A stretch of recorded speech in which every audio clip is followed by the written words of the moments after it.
ते भाजपचे आहेत. त्या लेकराचा जीव गेला त्या आमदाराच्या भाजपच्या आमदाराच्या शाळेमध्ये. ते आमदार त्याचे सचिव आहेत.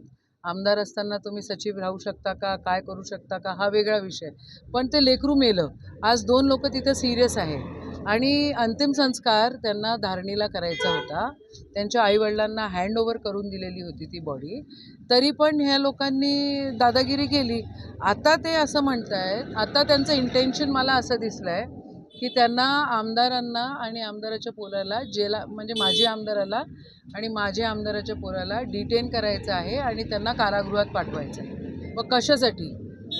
स्थानिक आमदार भाजपचा आहे, त्याच्या शाळेमध्ये ते लेकरू मेलेलं आहे, यांनी आंदोलन केलं म्हणजे आंदोलनही करायचं नाही का, अन्याय होऊ द्यायचा का, कसलं काय? हे सगळा गोंधळ सुरू आहे, सगळी दादागिरी आहे आणि सगळं राजकारण सुरू आहे. होम मिनिस्ट्री ताब्यात घेऊन भाजपची अरेरावी हमखास दिसते आहे.